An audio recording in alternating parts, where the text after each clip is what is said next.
Государственный политик загадочным образом умирает после слушания по делу об импичменте. Эксперты не знают почему. 2 медсестры отделения интенсивной терапии приняли мгновенное решение, которое помогло узнать правду.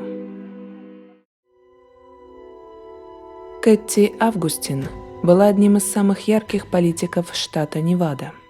Она была первой женщиной-контролером штата и числилась в списке кандидатов от президента Буша на должность министра финансов. Кэти Мари Альфано, позднее Августин, родилась в Лос-Анджелесе, штат Калифорния. Кэти была увлечена политикой с подросткового возраста. Она получила степень бакалавра в области политологии и степень магистра государственного управления. Во время учебы в колледже она работала в Вашингтоне стажером в Конгрессе США. В этот же период Кэти вышла замуж и развелась. Вскоре она повторно вышла замуж и родила девочку по имени Даллас. После рождения дочери Кэти отложила свои политические амбиции и устроилась в авиакомпанию стюардессой, а затем стала полетным диспетчером. Она посвятила работе в авиакомпании 12 лет своей жизни. Еще работая стюардессой, Кэти развелась второй раз. На работе она познакомилась с пилотом Чарльзом Августином, который был старше ее на 15 лет.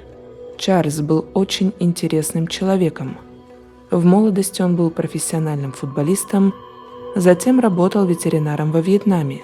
Теперь он был отличным пилотом, одним из лучших. С ним всегда было о чем поговорить. Он удивлял разносторонностью своей натуры. Кэти вышла замуж за пилота Чарльза Августина, и вместе они переехали в шикарный дом в центре Лас-Вегаса, штат Невада.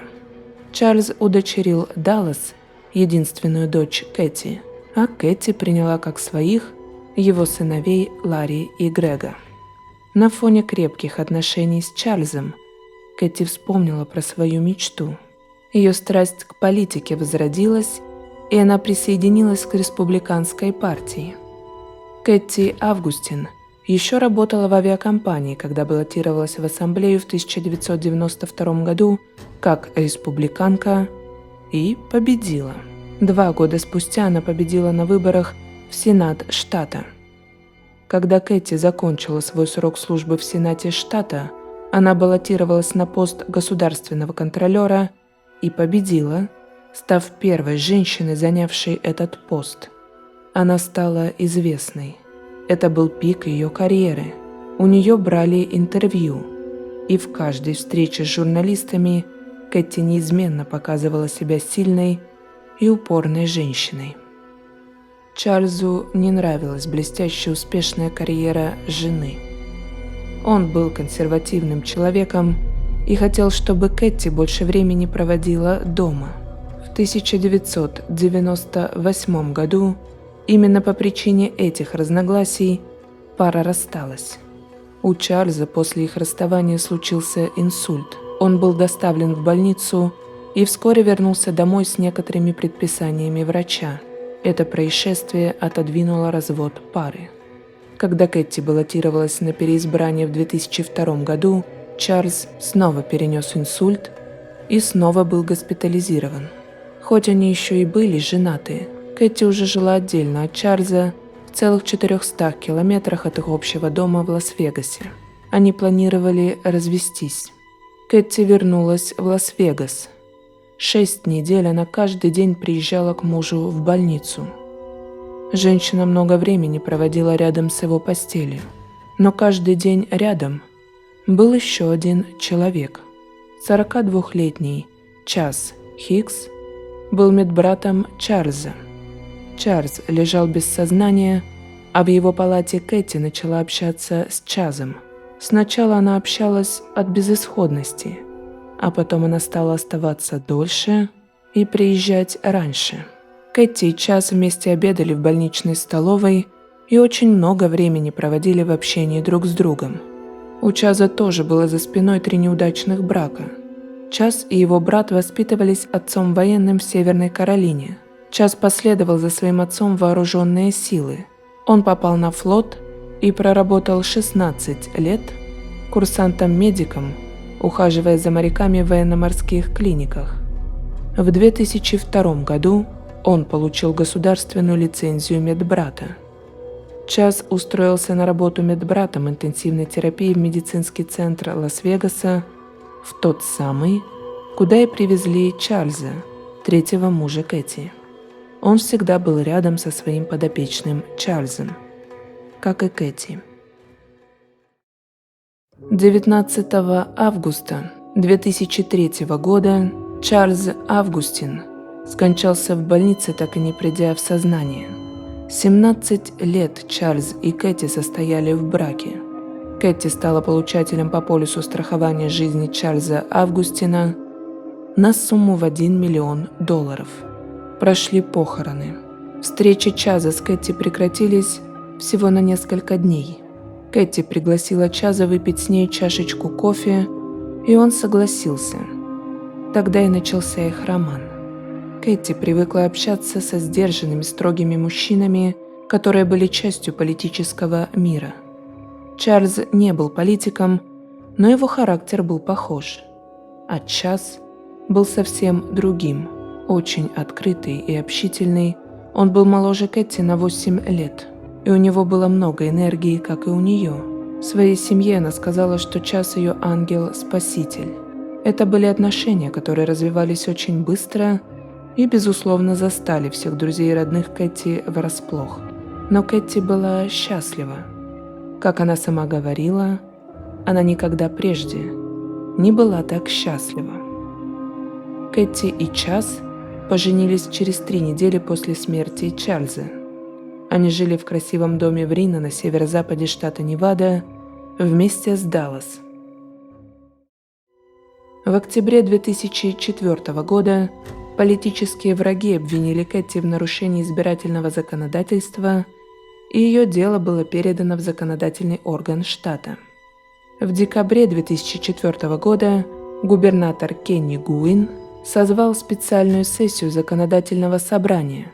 Выяснилось, что в своей личной предвыборной кампании Кэти еще в 2002 году использовала государственный персонал и оборудование. Это было нарушением закона, и Государственная комиссия по этике оштрафовала ее на $15 000. Государственное собрание проголосовало за импичмент ей по 3 пунктам обвинения. Она была первым должностным лицом штата Невада, которому был объявлен импичмент. После недельного судебного разбирательства Сенат штата Невада исключил первые 2 пункта обвинения и осудил ее по 3-му, в котором фигурировало использование оборудования. Это стало ударом для Кэти. Она подумывала уйти из политики, но и очень хотелось очистить свое имя. 2 года спустя Кэти Августин баллотировалась на должность казначея штата, но в ходе кампании женщине стало очень плохо. 8 июля 2006 года муж Кэти, Чаз Хикс, проснулся рано в 6:30 утра. Он встал, заварил кофе, а когда вернулся в спальню, понял, что Кэти без сознания. Она не дышала, а сердце не билось. Он вызвал службу спасения. Something's wrong with my wife. She's not breathing. She's not breathing at all? Not breathing at all. Oh, I okay. need some help. Так как Чаз был медбратом, он говорил, что старался поддерживать в ней жизнь, делая искусственное дыхание и непрямой массаж сердца. Когда приехали парамедики, Кэти была едва жива. Ей ввели 2 препарата, чтобы реанимировать ее. Потом погрузили в машину скорой медицинской помощи и отвезли в больницу, в которой работал ее муж. Врачи заподозрили инфаркт. Многие близкие Кэти отметили, что она в последнее время часто находилась в стрессе из-за работы. Ее муж рассказал прессе, которая столпилась перед больницей, о том, что у Кэти за день были сильные спазмы в животе и болело сердце. Остановка сердца могла произойти из-за сильных переживаний, вызванных предвыборной кампанией. В больнице Кэти сделали ангиограмму, но никаких блокад и блокировок не обнаружили. но ее состояние продолжало ухудшаться. Меньше чем через сутки Кэти впала в кому. У нее было выявлено необратимое повреждение мозга. Врачи сказали, что у нее нет шансов на выздоровление и дальнейшую полноценную жизнь. Спустя 3 дня семье пришлось принять непростое решение – отключить систему жизнеобеспечения. Сильная, полная жизни 50-летняя женщина ушла всего за несколько дней по непонятной причине. Час и другие члены семьи сказали, что у Кэти были большие планы на будущее, и выглядела она так, будто хотела покорить мир. Волнение, когда она объявила о своей кандидатуре, конечно, было, но она была настроена решительно, чтобы восстановить свою политическую карьеру и обелить свое имя. Через несколько дней после смерти Кэти Августин в ее дом снова вызвали службу спасения. На этот раз в 911 позвонила старшая дочь Даллас. Kathleen Augustine's husband has attempted suicide. Okay, do you know what method? Split his wrist. He's unconscious. Час Хикс оставил предсмертную записку, в которой говорилось следующее. «Вы забрали у меня мою жену. Она боролась за свою жизнь. Жизнь, которую забрали равнодушные политики. Карьера моей жены была испорчена вами. Я хочу, чтобы меня похоронили рядом с женой, чтобы мы могли держаться за руки под солнечными лучами». Истекающего кровью Чаза увезли в больницу. Ему вовремя была предоставлена медицинская помощь, и он выжил. Но он не смог попасть на похороны своей жены. А на похоронах были как друзья, так и враги. Во время церемонии в воздухе висело так много вопросов о том, почему она умерла. Следователи думали, не убил ли кто-нибудь Кэти Августин. Вскрытие тела Кэти, произошедшее несколькими днями ранее, не дало ответов. Не было никаких доказательств того, что сгусток крови закупорил артерию. Вскрытие обычно показывает все убедительные доказательства причины смерти, но только не в случае Кэти Августин. Судмедэксперты не могли назвать причину смерти, но они сообщили полиции, что во время вскрытия они заметили кое-что подозрительное, а именно 2 крошечных, меньше миллиметра в диаметре темных пятна на левой ягодице Кэти. Эти пятнышки напоминали следы от укола, но никто из врачей больницы не вводил ей никакие инъекции в эту область. За кулисами началось расследование, о котором никто не знал, кроме полицейских и сотрудников больницы. И очень многие коллеги Чаза начали рассказывать странные вещи. Чаз, будучи мужем Кэти, флиртовал с медсестрами. В основном он писал им электронные письма. Все письма были похожего содержания. Она превратила мою жизнь в ад. Она постоянно меня контролирует. А ты тронула мое сердце. Я хочу быть с тобой, я не хочу быть с ней. Другой женщине с работы по имени Тина он рассказывал, что хотел бы разорвать с Кэти отношения, но она его не отпустит. Он называл Кэти контролирующим все абьюзером. Тина его пожалела и даже сказала, что может на время предоставить ему жилье. Кэти, видимо, знала о его переписках и тесном общении с Тиной, так как сама написала ей угрозы и велела никогда больше не общаться с ее мужем. Работники скорой, опять же коллеги Чаза, сказали, что мужчина не выглядел обеспокоенным.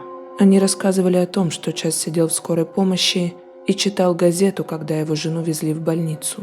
Он не был похож на охваченного паникой скорбящего мужа, который был крайне удивлен, обнаружив, что его жена, вполне здоровая женщина, была без сознания и находилась при смерти. Также Час Хикс говорил парамедикам, что делал сердечно-легочную реанимацию, но они обнаружили Кэти в постели, а как квалифицированный медицинский работник, Час должен знать, что для того, чтобы реанимировать человека, Надо положить его на твердую поверхность. Полицейские должны были рассмотреть возможность того, что муж Кэти Августин, Чаз Хикс, дипломированный медбрат, был замешан в произошедшем. Чаз сказал полицейским на допросе, что очень любил жену, и их 3-летний брак был счастливым. Однако факты говорили обратное. Анализ содержимого компьютера Чаза действительно выявил множество электронных писем, которые доказывали, что у него были интрижки. Кэти однажды позвонила своему брату, она кричала, а на заднем плане слышались крики Чаза. Он кричал, что хочет на скорости въехать в столб и убить их обоих. Вот до каких ужасных крайностей дошли отношения пары. Одна из подруг Кэти Августин сказала полиции, что Кэти позвонила ей в ночь перед тем, как попасть в больницу. Она сказала, что ее брак с Чазом Хиксом закончился. Она хочет развода.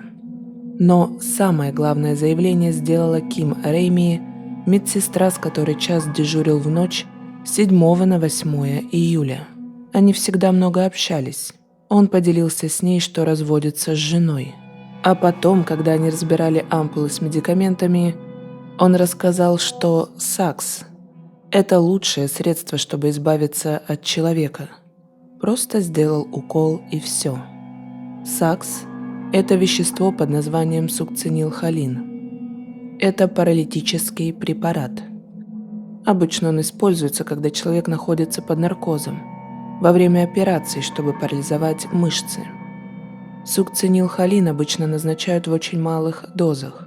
Он быстро выводится из организма. У него есть период полураспада, который означает время, необходимое для исчезновения половины препарата, а это около 1 минуты. В больших дозах препарат смертелен, и как медбрат интенсивной терапии Чаз Хикс имел доступ к этому препарату. Следователи забеспокоились. Если бы Чаз Хикс использовал сукцинилхолин, доказать это было бы сложно, поскольку лекарство очень быстро выводится из организма. Хотя шанс есть, если тело эксгумировать. Но следователям повезло. Бдительная медсестра, работавшая в отделении интенсивной терапии больницы, опять же коллега Чаза, сообщила полиции следующее. Она сказала, что когда Кэти только попала в больницу, они с другой медсестрой не поверили, что у нее сердечный приступ. Вместо этого они заподозрили, что происходит что-то очень странное. Они знали детали отношений Чаза с женой и были первыми, кто подозревал его. Поэтому они немедленно взяли образцы крови и мочи Кэти и заморозили их, подписав вымышленным именем. Если Кэти была отравлена сукцинилхолином, изучение этих образцов могло бы дать следователям необходимые доказательства. Сукцинилхолин дольше сохраняется в моче, потому что в моче нет ферментов, которые его разрушают, как в образце крови. В стране было только 2 лаборатории, которые могут проверять образцы на наличие в них сукцинилхолина. Одна из них – это лаборатория ФБР в Вирджинии. Именно там образец мочи Кэти был подвергнут жидкостной хроматографии и спектрометрии. Анализ был целевым. Инструменты были настроены специально для поиска сукцинилхолина. Только 26 сентября были получены результаты. В моче Кэти был обнаружен сукцинилхолин. 29 сентября Чаз Хикс был арестован и обвинен в убийстве своей жены. Следователи теперь задавались вопросом, имел ли Чаз Хикс какое-либо отношение к смерти предыдущего мужа Кэти, Чарльза Августина. В 2007 году тело Чарльза Августина было эксгумировано и исследовано на содержание сукцинилхолина. Был найден метаболит сукцинилхолина – сукцинилмонохолин. Метаболит означает, что это побочный продукт сукцинилхолина.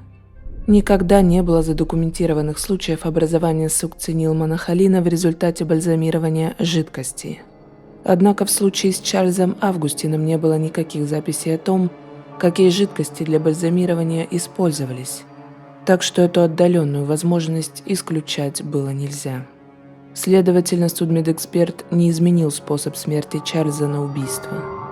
Но в полиции никто не сомневался в том, что путь к сердцу Кэти лежал через убийство ее мужа. Чаз Хикс был медбратом не потому, что желал заботиться о людях, а потому что ему было гораздо проще, чем остальным, переносить смерти, горе, страдания. Он был хладнокровен. Чаз Хикс, вероятно, является психопатической личностью.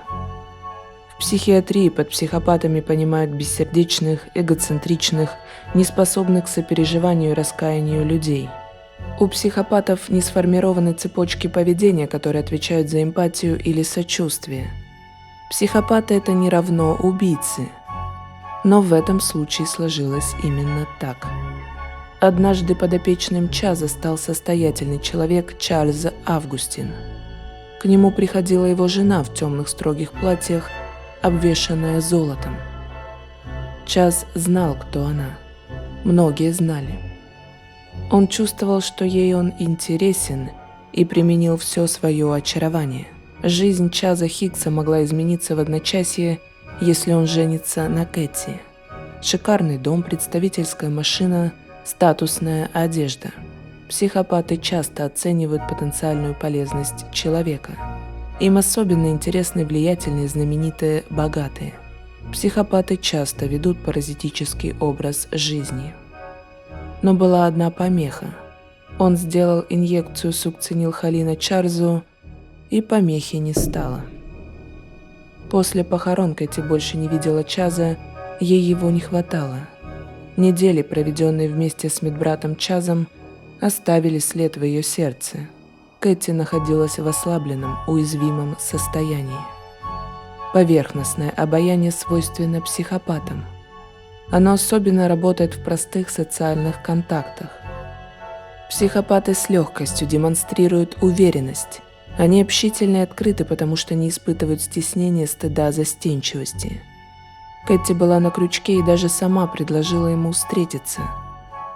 Если бы она этого не сделала, без сомнения, он сам бы позвонил ей. Он быстро сделал предложение, пока она была влюблена и не ощутила его поверхностность. Теперь у него была знаменитая жена и все те привилегии, о которых он мечтал. Он и дальше притворялся, но у психопатов это не может продолжаться долго. Психопаты не могут обрисовать себе точный эмоциональный портрет другого человека, поэтому Кэти должна была быстро разочароваться в своем четвертом муже, и ссоры должны были начаться почти сразу. Карьера Кэти потерпела крах, и теперь успешная в прошлом жена раздражала Чаза. Они еще больше ссорились. Он обзывал ее толстой и старой. Чаз увлекся бодибилдингом. Это единственное, что имело для него значение. Он проводил в спортзале все время. Приводил себя в форму, рассчитывая найти новую кандидатуру. Психопаты с легкостью разрывают отношения. Быстро переключаются на кого-то другого. Новой кандидатуры не было. А Кэти объявила, что хочет развода. Чаз тогда понял, что еще не все получил от нее. Прокуратура считает, что Чаз проснулся раньше Кэти в утро убийства. Он наполнил шприц сукцинилхолином, который, вероятно, украл с работы, и вколол Кэти, пока она спала. Он позвонил в службу 911 и сообщил, что обнаружил свою жену без сознания. Конечно, пока скорая ехала, Чаз не проводил реанимационных мероприятий. Кэти все осознавала, все слышала и понимала от 6 до 10 минут, прежде чем потеряла сознание. Она не могла кричать или двигаться. Она медленно ощущала, как ее тело умирает. Кэти понимала, что умрет, и ничего не могла сделать. К удивлению Чаза, сотрудники службы неотложной помощи смогли оживить ее и отвезли в больницу. Тогда он, вероятно, смог сделать инъекцию во второй раз. В машине скорой Чаз опять проявил признаки психопатии. Он взял газету в руки и был спокоен. Он понимал, что изобразить переживания и страдания у него получится откровенно плохо, и это заметят. У психопата отсутствует эмоциональная и социальная привязанность. Он не знает, что чувствовать и как. Поэтому часто он выбирает показывать полную отчужденность и спокойствие, что, конечно, тоже бросается в глаза. Час решил, что, взяв газету в руки по дороге в больницу, он сможет оправдать это тем, что лишь хотел отвлечься. Он вел себя так странно, чтобы не вести себя еще более странно. Прокуратура уверена, что развод Чаза бы не устроил. Точнее, он бы не принес ему никаких бонусов. В случае смерти Кэти Чазу была бы выписана ежемесячная государственная выплата $1100 на всю оставшуюся жизнь. Через год после убийства Кэти Час предстал перед судом. За день он снова предпринял попытку покончить жизнь самоубийством. Для него это была очередная эгоистичная попытка отвлечь внимание от того, что он совершил, и попытаться заручиться сочувствием присяжных. Как и в первый раз, самоубийство закончилось полным выздоровлением, иначе и быть не могло, ведь это была лишь манипуляция, как и прежде. На суде Час выглядел хладнокровным. Бинты на запястьях не пробудили у присяжных жалость. Час Хиггс был приговорен к пожизненному заключению. Он будет иметь право на условно-досрочное освобождение через 20 лет.